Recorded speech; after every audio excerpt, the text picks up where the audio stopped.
Our next session is equally exciting, where we are talking about Noida Makeover. Yes, that's right, where we are talking about Noida and it being a growth hub of premium properties. So let me introduce our panel members.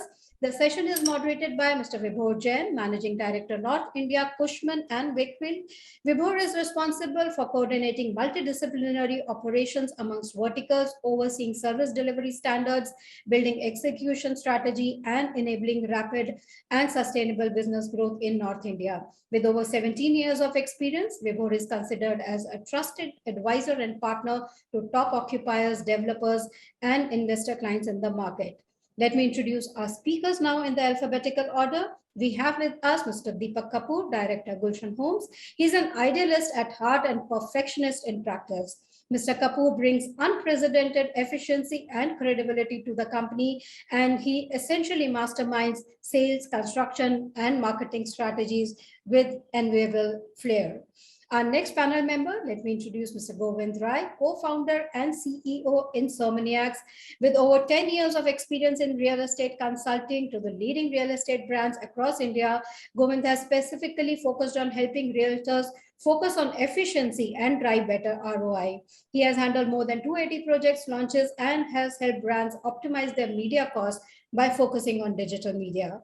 Let me introduce our next panel member, Ms. Nissa Sheikh, Joint President, CED WTC, Noida Development Company Private Limited. Ms. Nissa is a WTCA board member, Executive Director of WTC Services for 13 World Trade Centers in India. She is also Joint President, Customer Engagement and Distribution, and heads Tenant Services and Operations, owned and operated by the Viridian Red.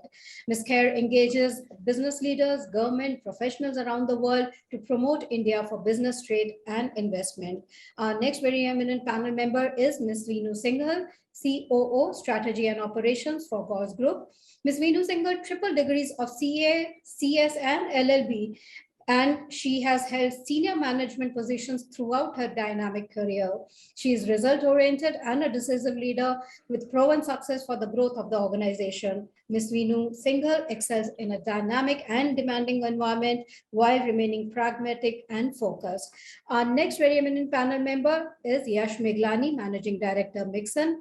As a third-generation entrepreneur, Mr. Meglani has been spearheading the transformation of the company with presence in Chhattisgarh, Jharkhand, Uttar Pradesh, and Gujarat.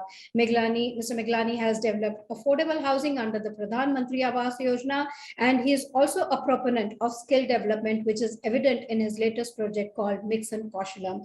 So this was our eminent panel, which I introduced. I hand it over to our moderator, Mr. Vibhor Jain, to take it forward, the conversation. Thanks, Apna. Yes. Okay, great. Thanks, Anav, for a great introduction, and good to see you all. Thank you for joining. And as we all know, the focus of the discussion is Noida Makeover. So there's lots happening in Noida, as we all know, and a lot of recent activity all over the media by our esteemed Prime Minister Modi. The focus I'll try and keep around the Noida Makeover, and more so around the growth hub of premium properties. So before I jump into and open the panel, I'll just set some context around what I'm hearing, what we think about the Noida, what's happening generally as an economy, and then we can start debating on that. So first of all, about Noida, I think one very important factor which now doesn't need any detailing around is the introduction of the new airport, which recently got inaugurated by Mr. Modi. Second, what we understand is that this is only a first phase, which is around about 10,000 odd crore. There's a second phase of around about 35,000 crore, which will get pumped into the airport. So which will further bump up the whole story around the Noida. Third thing is around the metro connectivity. Now we have seen that there are two parts in the metro connectivity in Noida. One, that we have seen the fastest implementation of the metro in Noida. Second, there are huge plans to increase the connectivity in the Noida region. For example, a 30-kilometer metro line, which will get connected from Sector 51 to Greater Noida. The fourth point which we are seeing, and these are more on the infrastructure point before I come to the home buyers and the demand side, is around the film city, which is again more closer to the airport. So there is a new film city which is planned in the Sector 21 of Yamuna Expressway, and a high-speed rail corridor, which is Varanasi rail corridor from Delhi, Noida, Jewar Airport. So these are broader level infrastructure initiatives which are happening in Noida. Now, how this get links to the residential side, we will discuss, and I would like to have all of your views around it.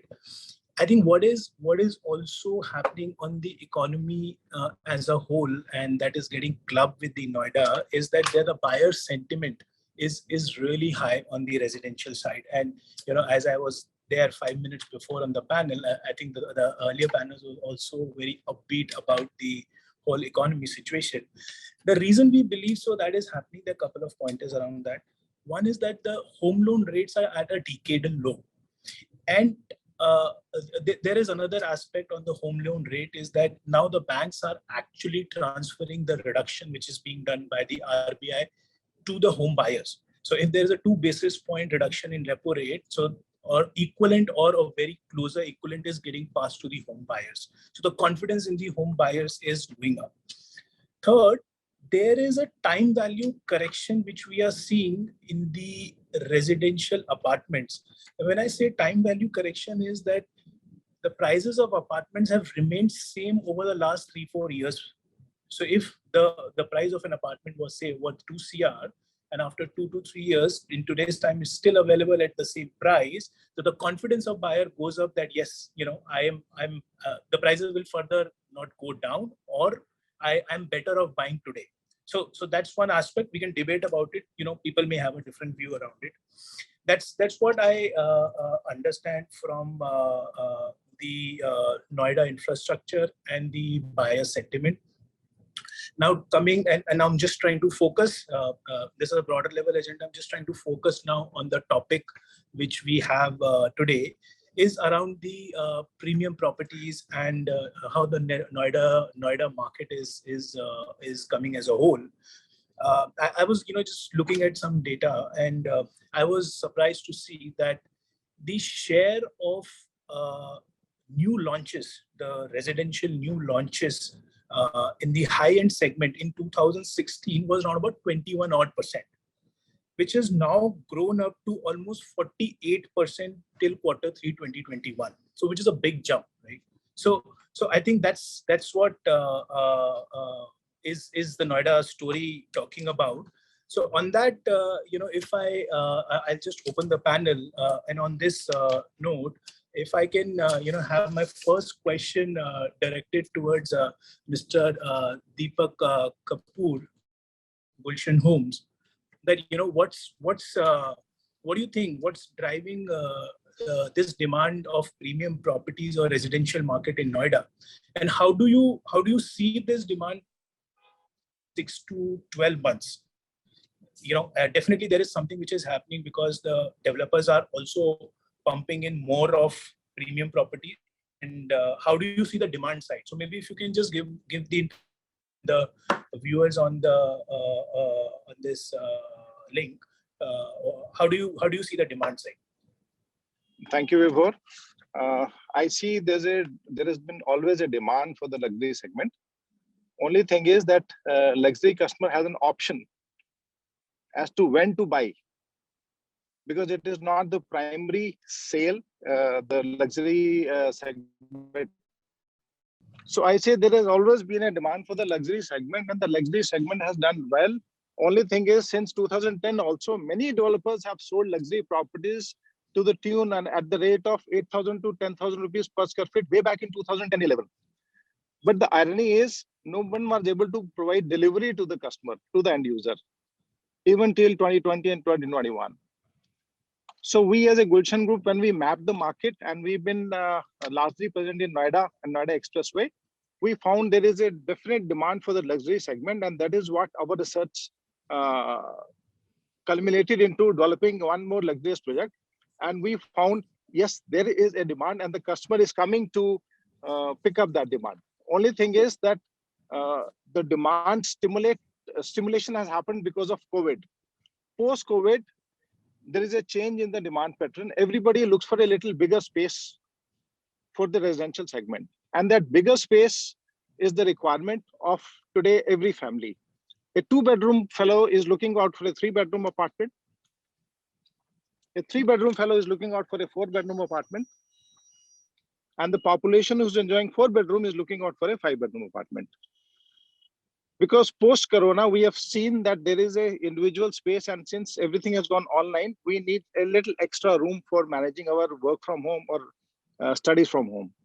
So that is what is my orientation, that the luxury demand has always been existing. Now there are more takers, and in actual demand is coming into the sales number as well.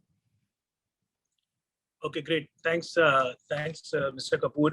I think, you mentioned a very valid point that post-COVID, there is an increase in size.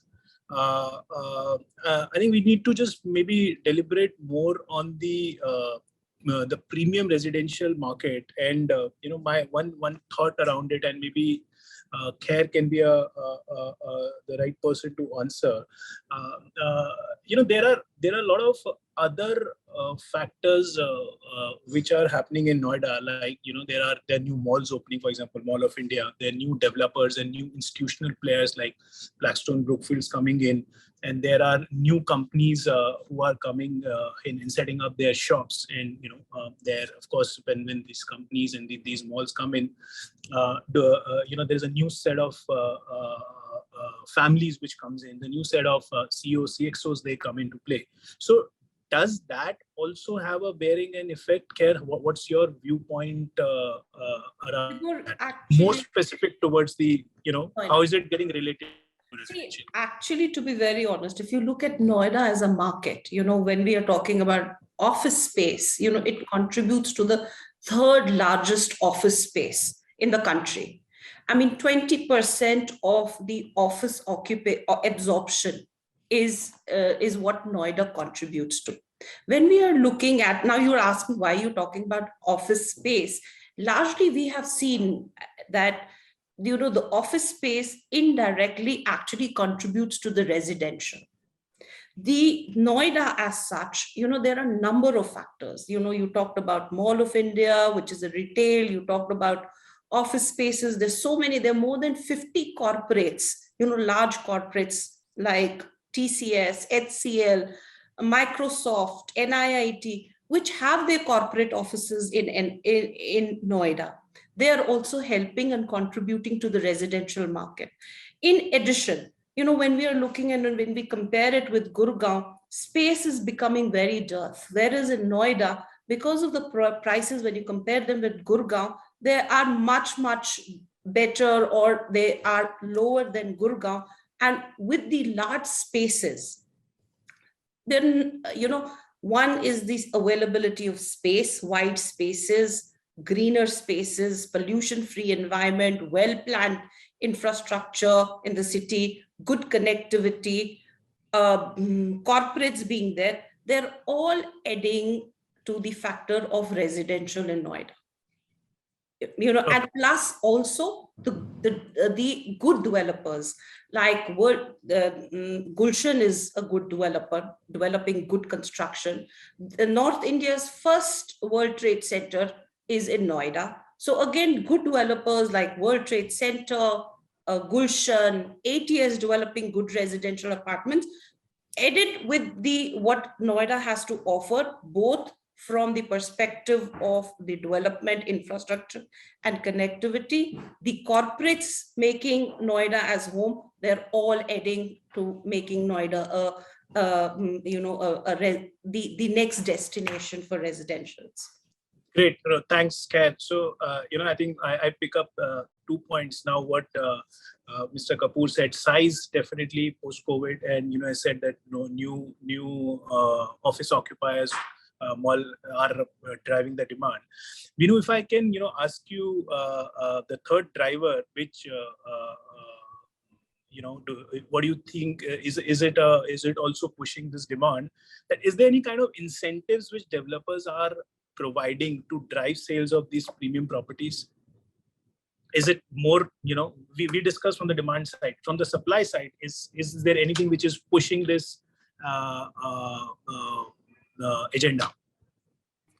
I think incentives which developers are giving, that is the big spaces, luxury homes, because as after pandemic, people are looking for the more comfort. Luxury is now the comfort where they can get the complete package for their family, not for himself as well as for their family also.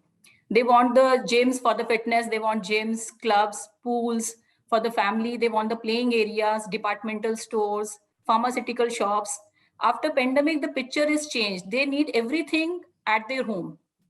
So these all are the incentives. If the developer in the upcoming projects, if they can plan all these things in the luxury homes, definitely it will increase the demand for that particular developer. Okay, great. No, thanks, Veenu. So I think what I understand is developers are already providing enough from the premiumness of the properties, so which should be considered as the incentives. No, I take that point. Vibhor, may I add here, while, when we're talking about incentives, one is definitely what I would add to what Veenu has said, is that the one-stop shop or the convenience to an investor or a buyer or a user of a residences is being provided. The developer is really taking great care of them. The neighborhood, they're actually trying to create a complete ecosystem wherein health and wellness various amenities are being provided. But in addition, you would see in Noida, there are to attract investments and to attract end users, there's also a very wide availability of the projects. Some of them are ready to move in, some are under construction, some are greenfield. And depending upon what kind and what stage of construction they are, the developers are providing various discounts. There are sometimes festive discounts being offered. There are certain, while they're keeping the construction, the basic rate same, they're providing them with free club services, free memberships. There are a lot of incentives by way of SOPs being offered, but not necessarily price discounts. So those things are being thrown in. Flexible payment plans, in today's time, you would actually find such various flexible payment plans being thrown in as incentives, rather than a gold coin, which we used to see the gold coins being thrown in, or a travel or a tour being thrown in. Right now there is hardcore, because every developer is looking at very serious buyer. I think Veenu and Deepak ji would agree with me that because the market is full of serious investors or serious buyers, and that is what each and every developer is actually catering to. And accordingly, they are offering these incentives to them. I would like to add, I agree with Ms. Sheikh, though the developers are giving various incentives in the type of various schemes, but I personally feel that Noida people have the good pockets.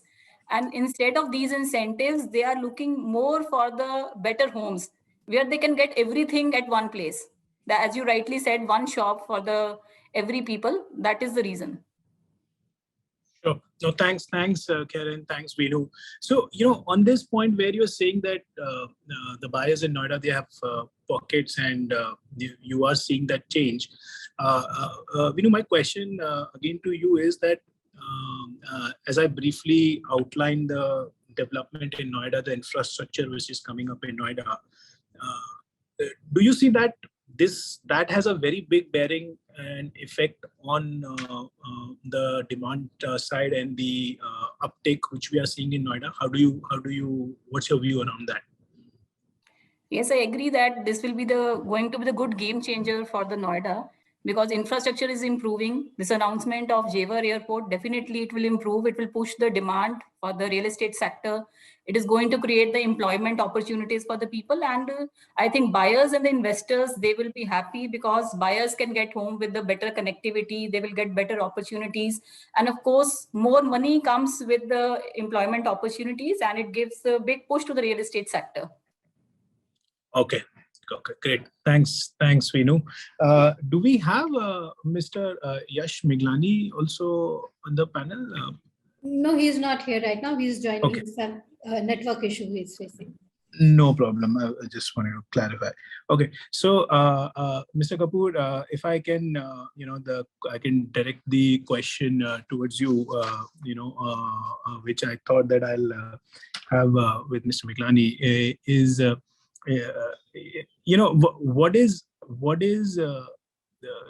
What are those features which you think you get a feedback, or you think the home buyers are looking into these premium or luxury projects, given the focus which has got accentuated post-COVID around health and wellness? Well, as people look for, customers look for so now every premium buyer is looking out for a lifestyle living, and in that lifestyle there is a holistic development one would like to see. It's not only about wellness and health, but it's about their security, their family well-being, and the life they want to spend in for rest of their life. Gone are the days when only the apartment used to be a luxurious item. Now the whole infrastructure, the landscaping, the club, the amenities, qualities, facilities, access to each and every activity, and what level of commitment and hospitality you offer to a customer is what a premium customer is looking at in today's properties. So that we have understood these factors and features, and we incorporated in all our luxury developments which we provide to our customer. And I find that today people are willing to pay the price provided they get their lifestyle and the good serviceability. What is lacking is that most of us used to offer a possession and then we say bye-bye to a consumer. You have paid me money, I have given you the keys, thank you very much, our commitment is over. At Gulshan, we say our journey starts with possession, because the journey starts from prospecting to customer and then from customer to a resident. Now the customer at one time is my resident, so he's more close to me, he's now using my product. So I need to ensure that whatever aspiration, whatever dreams, whatever thought process we've ignited in him or her or as a family, that the developer will provide blah, blah, blah, blah, list of codes of activities. That needs to be the reality of life. They should see that, yes, the developer has listed 8 activities, but today he's providing 9 or 10. And not only just check boxing, but a real activities and facilities on ground. So this is what we ensure, and that is what is the customer journey becomes so fantastic. So they become our ambassadors of growth, and they talk to the market that yes, if you are willing to invest and if you want a lifestyle, come and stay with Gulshan Properties. So that has been our experience. That's been our experience, and that is what we share very proudly on any platform. Vibhor, may I add something here? Yeah, absolutely. Real estate now no longer is brick and mortar alone. It's a service, and the sooner we developers realize that we are giving a service, we're providing a service, we accordingly our products would accordingly be designed and executed and managed. You know, that is something the developers post-COVID are actually realizing, because while there is a demand, the millennium, the new investors that we are become very demanding of these services. And a successful developer is the one who's actually providing you with these services, both the brick and mortar as a service and also post-execution, handing over as a service. So in Noida, I've seen, when I compare, there is one project in Gurgaon, the Central Park 2, when I really believe that is one of the best projects in NCR. And I say that I'm an investor in Central Park 2. Lockdown, the spaces, I mean, we realized that we did not need to go anywhere. It was so complete in itself. We needed a salon, it had a salon. We needed a fine dining, we needed to escape and to a restaurant, we had a fine dining restaurant there. We needed green spaces, we had ample green spaces to move out and not just be confined to an apartment. We needed gym and a fitness center, we had that. We needed a lifestyle kind of a living there, it was all there. And these were all being provided, these are all being provided as a service. So something similar on these lines, if they are being provided in Noida, and we see that is what most of the premium developers are looking at: green spaces, giving stress, putting stress on health and wellness, the ambience, the neighborhood, large greens is what is largely, the need of the hour now. Very good point. And Khair, just hold on to this thought of, you mentioned a very important pointer on the millennials. I'll just, complete with Mr. Kapoor. I think, Mr. Kapoor, you really nailed it, that your journey starts with the possession and your buyers will be the ambassadors. I think I'll add to the list that apart from what's happening in the economy, what's happening in the infrastructure, this thought process, and if this says that all developers think from a perspective that the journey starts with possession, that will further entail the confidence in the whole industry. Now, Khair, coming back to you on the millennials pointers, you just briefly said that that's what the new gen is looking at. And this question, Khair, is to, in fact, to you, Veenu, and Mr. Kapoor, all three of you. Maybe, Khair, you can start. That do you see a change in the demographics of the buyers, considering that, if I'm correct, around about 34% of the India population is millennials. So do you see, any trends in more millennial buyers coming into the premium properties? And, any thoughts around this? Or maybe Mr. Kapoor and Veenu, you want to start? See, I'll tell you, the millennials, that the trend that I largely see is that mostly they do not want to actually own much of property. They want change after a certain period of time. They're not as like for us earlier, the investors where they were investing for lifetime. Right now, they're more open that, look, if it is able to meet my certain needs, I'm ready for change after some time. There's a faster turnaround. Yes, the millennial has become younger. Earlier we used to think of maybe the disposable income has become is higher with the millennials, right? With the IT and all of these technology companies, we see that the investor has become younger, is even single, not necessarily married with 3 kids or 4 kids. That is no more what we see now. We see him to be single, looking at investments, but not long-term investments. They're looking at shorter investments. Yes, lockdown, we saw that they were wanting to retain the property, but maximum 3 years to 4 years is what they're looking at investments. And then moving and turning around their needs are changing fast. That is what we are seeing. Great, thanks. So what you mean, millennials are still, not term buyers. They will be more of changing needs. And I think again you pointed a very good point on technology, which is for Govind. I'll come to you on that. Before that, I would just like to hear Mr. Kapoor's and Veenu, your views around about the changing demographics around the millennial buyers. What do you think, that they are your target customers or not? Well, Veenu, I take this. So you start? So Vibhor, I will put it in a mathematical form. Instead of using the English words, I will say 25 to 35 years of age, 35, 45 years of age, and 45 to 55 years of age. So 25 to 35 years of age, percentage of people coming into premium properties is 20%. 35 to 45%, 40%. Sorry, 35 to 45 years. And 45 to 55 years, again 40%. In 45 to 55 years of age, we see two phenomena. Majority, a joint family becoming split, and they want to enjoy a better sizes individually because they are kids have started growing, or a parent and a son disposing of their previous property and moving into the new premium properties. Instead of one large house, they want to buy two premium houses. So that has been the demographics exactly in terms of numbers.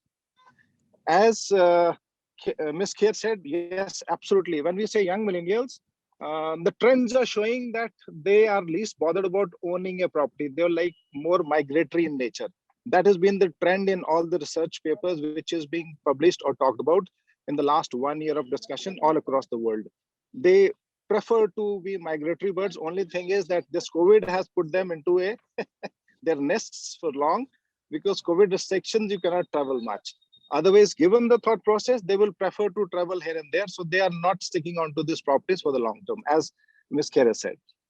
So this is my take on the demographics. Great, thanks, Mr. Kapoor. I think 20% and 40% is a great number. I think which definitely puts a focus that there is a trend moving towards that age bracket, and the as someone in the panel mentioned that maybe the disposable incomes are also going up. Veenu, what's your view on it? See, Vibhor, my view is that between 25 to 35 years of age, the millennials are the first home buyers. And of course, after a span of 6 to 7 years, they want to move to the bigger houses. And this is not that they are restricted, they want to move from one place to another, because COVID had totally changed the position, totally changed their mind. Now they are in the dilemma that they should have their home. So that's why the younger generation, this IT industry, they are contributing a lot, and they are investing and they are buying the homes.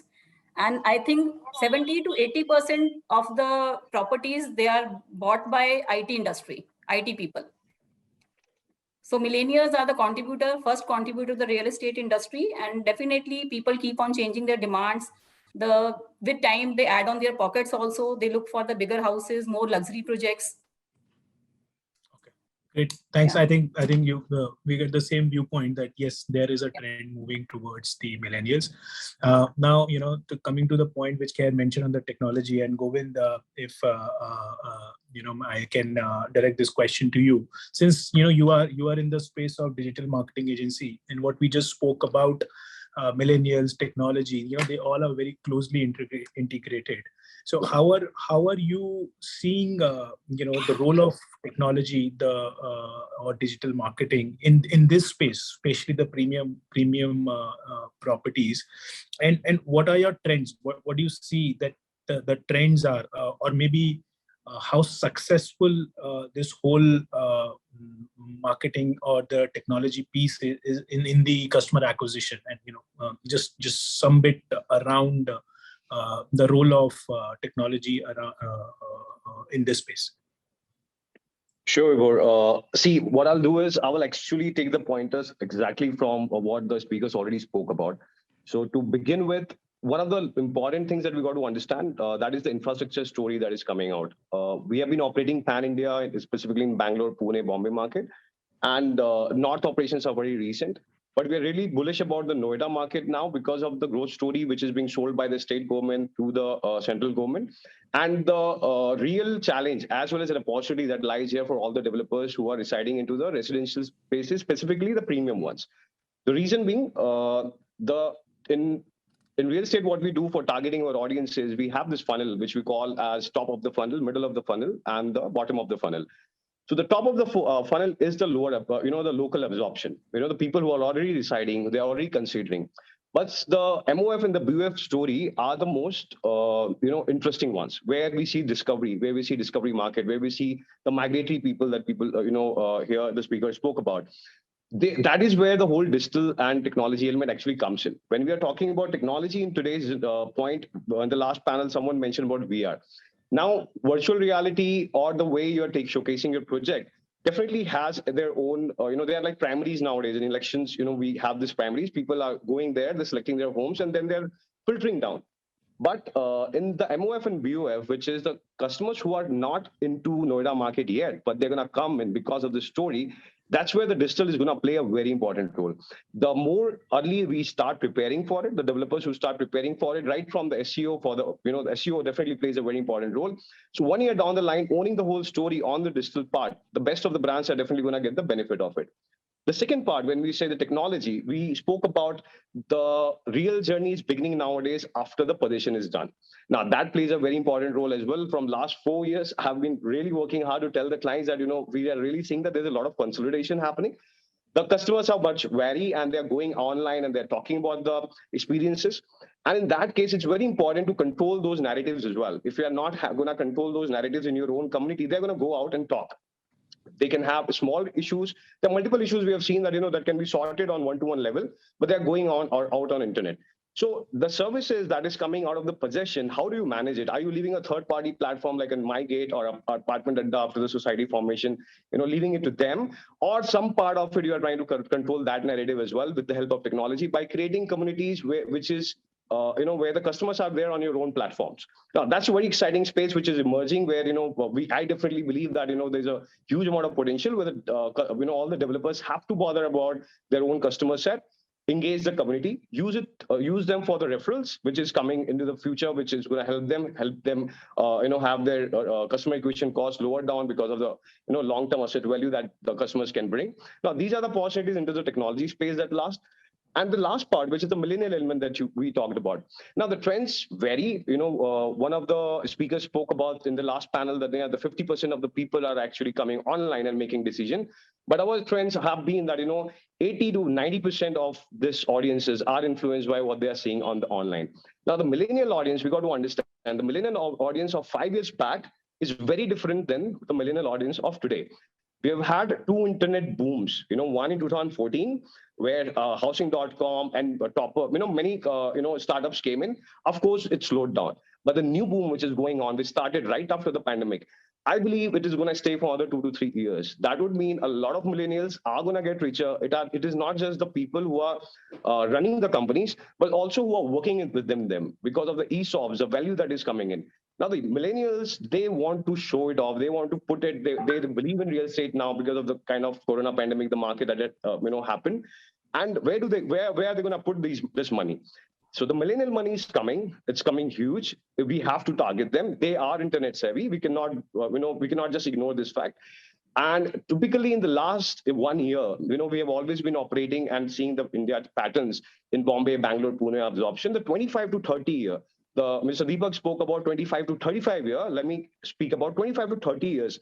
Now, this segment, which was almost redundant before, apart from in affordable sector, they are coming up in the mid segment as well as in luxury segment. Now, that's a new trend that we have been able to observe from last 3 years. So when we are doing our digital practices, previously, this was not an audience that we will even consider the moment we are setting our luxury campaigns. Now we do. No, so these are the changes that we are really expecting. And, the kind of responses and the results that are coming in with regards to targeting this set of audiences are much more quality, much more phenomenal. And, this audience is a total surprise element from the last 1 year in our settings. So yeah, that's majorly the 3 pointers I wanted to address. I hope I answered your query. No, absolutely. Sorry, Vibhor. Yeah. When we are talking about the technology, Govind, you actually touched about the reach out of technology. But, Right. there is a trend also in the millenniums that we have seen is that, they are actually wanting technology. They want smarter homes. You talked about the reach to these millenniums. I'm talking about the millenniums, the trend that we just now talked about, that what is the trend and the demographic. One of the important trends that we've seen of technology is that they want smart homes because they believe that, if they're able to save and conserve energy, they're contributing to it. So technology is playing a very, very important role, even, while they're actually trying to look at these investments, when they're looking at, so that smart homes is also one of the important trends that is being looked at by the millennials, especially in the age group of 25 to 35. Absolutely. And I believe that's one space, I'm yet to see in India, there are not many companies which are coming, which are trying to own this internet-driven home. Like, just the way MG actually, position themselves into the automobile market, that internet-driven car. There's a huge positioning possibility that is still there, which no one has really owned up, is how the automation and the whole, not just home, but the whole, township, be it the project, the overall level, how they're driven by internet or IoT. Now, these are the functionalities that definitely are going to attract the millennials. They want to do more for the, as she said, as Mrs. Khair said, that, they are energy conscious. But at the same time, they need this for their own comfort as well. They need waste everything on their management, mobile. even in the waste Yeah. management, how is the waste Absolutely. management Yeah, the being recycle. taken care of? Absolutely. Absolutely. So these are aspects, especially in premium projects, these are the things that they are looking at. Totally. So these things do add a lot of edge.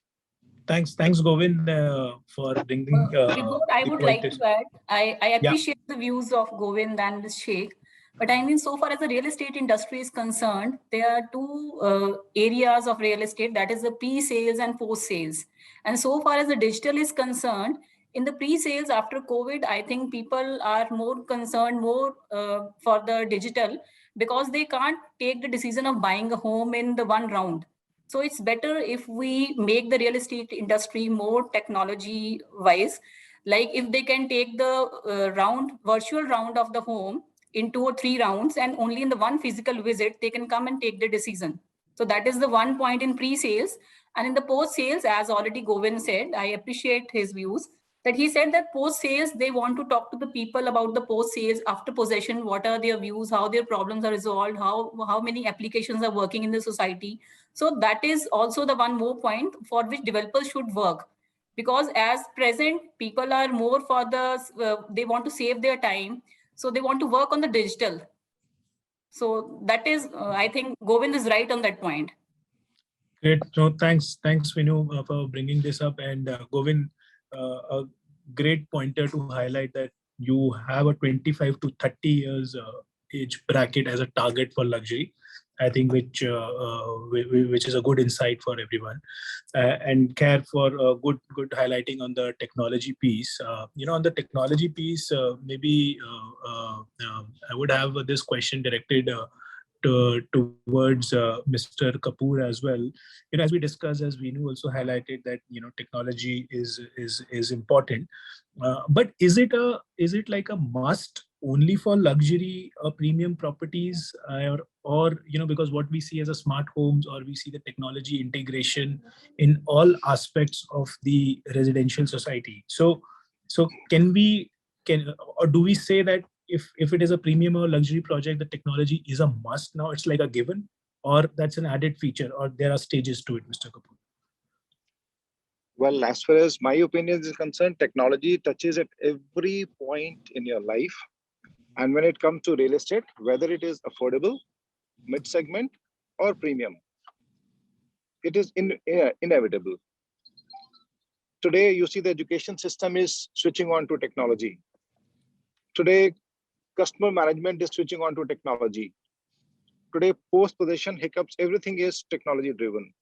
So you need to add technology at every level of real estate, whether it is affordable, mid-segment, or luxury. This is my first take. Second take is, now the consumer is very much technology aware. Even the kids enjoy the smartphones, and they know more feature than what we understand.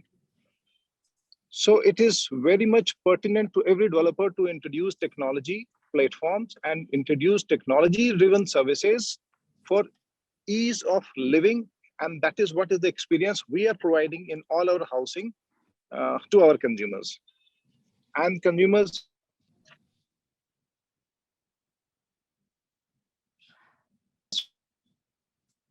feel very much satisfied with them because they get real-time solutions. The time for a complaint resolution mechanism has reduced because of adoption of technology. Earlier, there was a basic system of telephony that आपने intercom से phone किया और customer care में complaint करा दिया कि yes, these are the issues, and it takes sweet time. Now, through your app, sitting in anywhere in the world, you can log into the complaint cell. There are many platforms, as talked about in this forum as well. by using any of the platform, you can log in and record your issues, and they're resolved.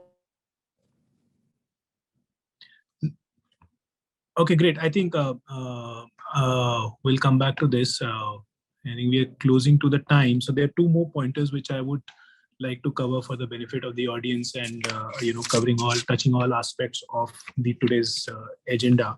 And Khair, this, if I can come to you on this, and now digressing from the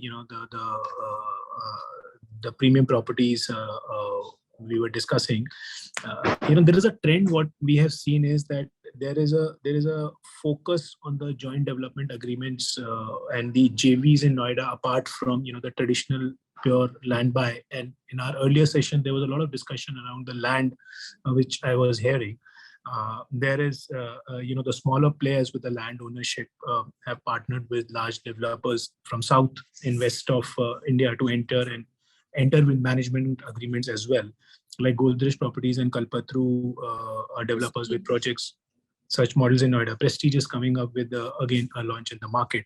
So do you agree with this trend? Do you see that this is going to continue? And what's your view around it?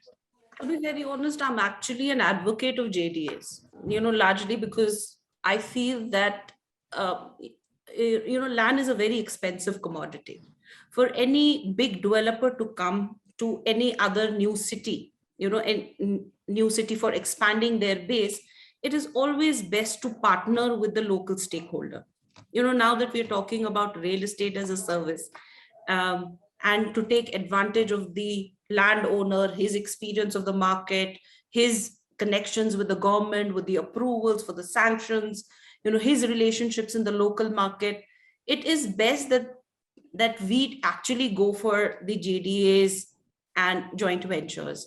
As a World Trade Center, we had earlier, our model in any city was to actually go to the government, take land from the government, but it actually put a lot of stress on us because land is not cheap in India. It is expensive.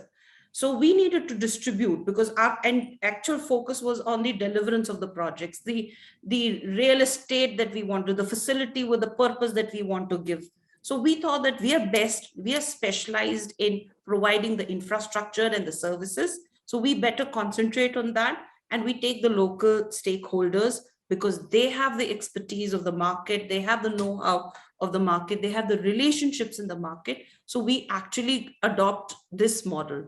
And I think that is the way forward. If we are looking at Prestige from the south coming into north, India's diversity is such that it makes sense that they take that up. I mean, in the previous segment, we did talk about DLF being such a successful developer, yet faced problems in newer markets. We are exploring ourselves a lot of JVs. Creating stakeholders, it's very important. When we are talking about the ecosystem we created, it is very important that, yes, we look at making the landowner also a stakeholder. His exit should not be ki becha, kal ko zameen mein kuch problem hai, so he's like, I've taken my money and I'm going away. But more importantly, there is also an upside to that. He is also a part of the profits that are going to come up, because that's how the JDAs are usually like that. There is a top line, is a part of the top line as well. So that, I believe, is the future. Great. And Veenu, what's your view on this? Because traditionally you have followed different models all throughout. Yeah. I think in today's time, there's a more focus on JDAs. And I personally think there are two main reasons behind this. One is this: the most of lands which are available in the market, they are not with a clean title. Either the projects in the NCLT or companies are in liquidation or under insolvency. And the lands which are available with the clean title, they are very, very few lands. And the owners, they don't want to sell land. They want JVs. And second reason behind this is the liquidity crunch in the real estate market. So both the reasons, that's why there's a focus on the JDA. And I think this is a win-win situation for both the owner and the developer, because owner wants a partner who has the expertise in the development, and developer wants a partner who can give the land because he doesn't want to spend money on the land part. So that's why there is a more focus on the JT at present. Yeah, and I think, one more point which I feel why there is the more focus and trust is that there is more reliance on the legal system, the more reliance on the RERA, and the whole regulatory part of it is more defined now. So earlier, JDs, JBs were kind of all depending on the person to person, but yes, that aspect gets covered. So that also puts in confidence. Yeah, so I think that's RERA has brought the more transparency, and it is a good regulator both for the buyer and the builder. And even the developer has learned how to be more transparent in their policies. That is also contributing to the real estate, and it is giving the good picture to the contributing to the reputation of the real estate, I can say. Now real estate is learning how to be organized. Because JD is also a way of unlocking the wealth of, of a landowner, and also somewhat reducing the learning curve of a developer. Say, for example, if you're looking at like us as a WTC, when we are entering into a Surat market, or for that matter, Bhopal market, or any other location where we would have the World Trade Center, like Ludhiana or Amritsar, there's a learning curve with the local partner, which somewhat would actually get reduced marginally, but it does, because there are a lot of learnings of different markets that come in place. Great. Thanks, Veenu, and thanks, Khair. I think last topic which I would like to spend 2-3 minutes is around the sustainability and green features. So I know, Khair, why you're smiling. So maybe you can start. You have done that a lot in your commercial buildings. And I'm a great advocate of mainstream green. For me, it's a sustainable building is the great, that's the ideology that we live by, no matter so my question actually, and what I would like to understand, Khair, from you, and then maybe Mr. Kapoor and Veenu can talk about it. How is it getting integrated into the residential premium townships or society? How important it is, and is it really being followed? Because what we see, sustainability and green is always talked about, but what gets followed on the ground? So, Khair, maybe need of the hour. I must say that it's the need of the hour. When we are talking about sustainability, real estate in times to come are going to be sustainable, have to be sustainable products, not only from, right from the life cycle of the project, from the design to the building to the user. That is how I see the real estate, whether irrespective, whether it is a commercial, whether it is residential, because ultimately the benefit comes to the user, and customer is the king. We are all actually designing our projects, our products, our real estate for the end user. So it is spread across, right from the design, the land orientation, factoring in the land orientation from that study, to the construction, to the actual user, the finishing, the materials being used. I think it's a need of the hour. Thanks, Khair. Mr. Kapoor, what's your view around sustainability in the residential? I think as we all know, it is very important. Am I audible? Yeah, you're audible, please. Yeah, as it is very important, and we make extensive use of it. Sustainability is the way forward, and it's an age-old story, but in between we have lost the touch of sustainability. Today we all talk about it because that has become a new fancy word, but I feel sustainability in the long run pays back to the society, which is very, very essential. So be it energy conservation, be it use of materials where minimum maintenance is required, longevity of the materials, be it green covering, be it improving the air quality, be it waste management, be it solar lighting, be it air and ventilation. So all aspects of it touches your life, and it is the cohesive society. We all need to address these issues. Today, the burning issue in NCR is pollution and environment. And we are enjoying the brunt of it, and that nobody wants to come to the North India during these 2 months because of the very bad quality of air we breathe in. So we all need to be very well responsible, very much attentive towards the needs of the environment, and we must do whatever comes in our way to ensure that our projects become sustainable, becomes very, very conducive to live in, so that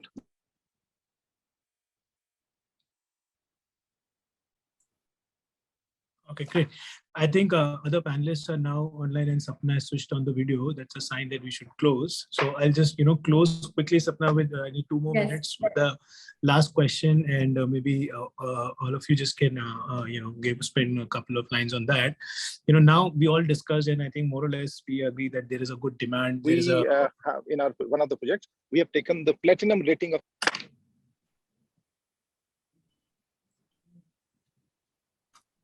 Okay, I think we are losing Mr. Kapoor again. But so what I was mentioning is that my last question is that, since we see that there is a change in demand pattern, there is a new bracket which is coming in for the buying of the premium apartment. There's a lot of infrastructure push happening. So do we see that the price appreciation of premium properties is around the corner, given that what we are discussing on the demand side? And second, as we all know, we didn't discuss, but there's a higher input cost which is coming into this. So maybe Veenu, you want to give your viewpoint, and then post that Govind and Khair, and we'll close the session. Of course, for the premium properties, the demand is more. As I already said, the people are looking for the luxury homes, of course, but the cost of construction, which is recently increased 15 to 20%, the cost of the material has increased. That is increasing the cost also. But in the near future, as the announcement of the Jain airport, it is going to give push to the Noida market. And I hope the prices will increase for the luxury. Thanks, Veenu. Govind, I know it's more towards digital, but, have you seen any analysis or any, your digital inputs that do you also focus this? Sure. Yeah. See, maybe I'm in digital, but rest assured, the whole real estate, fraternity is something that we have been interacting with and we learn from. And for us, as of now, this is turning out to be an important milestone because we are able to close via digital and overall marketing faster, because the fear factor, the FOMO factor, where the prices are increasing, is definitely helping us drive down sales for now. And with regards to, of course, the input cost, which Ms. Veenu mentioned. These are the elements that everybody is talking about, right from CREDAI to NAREDCO. Everybody is making it very much obvious. As of now, we are utilizing it to the benefit of closing sales faster. But when it kicks in, of course, it will help into the overall momentum that we have garnered, until unless some kind of a response from the government is coming in to help the fraternity. And for the Noida market, I believe it's an upward trend that we are definitely expecting. And of course, based on the supply and demand, the way we progress over the next 2-3 years, the whole region will be defined. And yeah, we would love to be operating and looking at the trends when they unfold. Great, thanks. Khair, your last comments, and then we'll close up now. I think, to me, I believe that obviously the price escalation is a matter of demand versus supply. It's pure simple economics at the end of the day. And for any particular project, what is the demand and how is the supply is what is going to drive the price. But overall, if I look at the scenario, I feel that the market is going to the prices we're going to stay stable. I see there's going to be a demand which is slowly going to rise up, but it is going to stay stable. That's my take on it. A good point. I think I somewhat agree that there is a pent-up demand and there is a higher input cost, but yes, there is a supply as well. So it may be tilted more towards a stable point. I think great. I would just thank you everyone for expressing your views, and we tried covering all the pointers to enrich our audience on what's happening in Noida and what's the growth story around. Sapna, now over to you. Yeah, I think Vibhor, some of the points that came out in this entire discussion is the consolidation, as Khair said, the JVs or the JDs are the way to go forward. In the earlier panel discussion also, speaker said, consolidation and collaboration is the way forward. Govind, one question we have got from you is, as an outsider, are you seeing, because this is the whole theme of our discussion is Noida Makeover. So as an outsider, do you think that Noida is now not known more as a affordable destination housing? It is now changing over to premium segment also. Are you seeing that when you are interacting with developers or marketing with them? Okay, Sapna. So yeah, I believe we are no more an outsider. We have actually started our operation in Gurgaon. So right from the best of the brands that exist there. So Noida definitely is something that we are preparing big for. So the pointer that you said, it's not, though the session is about the premium segment, we expect all the segments, right from medium, the mid segment to the affordable. All of them are gonna get much more stronger because of the push that is coming in, because of the infrastructure growth, that story that we are talking about. And when the infrastructure growth story is being talked about, it is not just the premium inventories are just gonna come there. It's a whole economy that we are really positive about, that we are seeing because of this airport and the plan that they're carrying along with it. It's gonna make a massive movement there if it happens. We have seen the current government do some marginal thing with regards to the gift city. People never believed in it, but now you should see the traction there. And when they are banking again and trying to make exemplary story out of it, we are bullish as a company, and we are engaging already. So to see what is the best way we can put the stories out and get the traction in our clients' favor, in our favor. Okay. Govind, I take credit for Gift City, World Trade Center. I do. We actually put it on the investment map, once World Trade Center came to Gift City. No doubt about that. I've been following that whole growth story. We have been associated with Hirandani there. So I'm totally aware about our Savvy group. We have been following it. So yeah, it's a lot of credit goes to you, no doubt about it. Okay, one last question before we wrap up. What we have got is, how far do you think the real estate industry has come in terms of technology adoption? We are talking about prop tech, contech, martech, all types of tech. So one line, answer from you, Govind. How far real estate has come? We're still very far. In construction tech, maybe at 4. In martech, we are at 2. And in overall prop tech, I believe we are at 2 at the scale of 10. We have just scratched the surface yet. Okay, Veenu, do you agree? You're on mute. Yes, I agree with Govind. Okay. Khair, what do you say? Do you agree to that figures 2 and 4? I actually think he's correct. It's just the tip of the iceberg. Okay, Vibhor, your last comments. What do you feel? Where is real estate now? Are we, still there is a potential to, or the, scope of adopting technology? Yes, there's huge potential. Huge need also. See, like we actually talked about that the millennials are becoming that's the new category of buyers that we have. And their need is actually, they're more into technology to meet that need. And as a developer, we would not want to ignore them. We would actually want to get them in our fold. So it's just that as far as technology is concerned, it's just the tip of the iceberg that we are at. There's huge scope. And I feel that there's going to be a huge turnaround soon. Right. Vibhor, your closing comment. Yeah. So Sapna, I think very well point. On the technology piece, I would say that we were already on the way. The tangent was already there before COVID on the technology part. It's just that before COVID, it was optional. And post-COVID, what has happened is, one, it has not become an option. It is a must. Second, we have 5 to 10 years got advanced. What technology we would have adopted later, it got fast-tracked, and we got into that. I don't know how this will further continue, because our leaders in the technology industry will continue to develop more. And since it is not an option, this is, as Govind said, I would agree with the rating that we just started scratching the surface. Fantastic. So our, all the eminent panelists here, they agree that technology has a big role to play. We have come quite far, and there is, a whole long way to go. It has been an acceleration. Noida as a destination is coming up with some fantastic, not only projects, but infrastructure development, as everyone pointed out. So thanks, Vibhor, for that wonderful conversation with all our speakers. Mr. Deepak Kapoor, thank you so much. We could not see you, but we were able to hear you. So thank you so much. Govind, for pointing out the technology aspect of real estate for Noida in particular.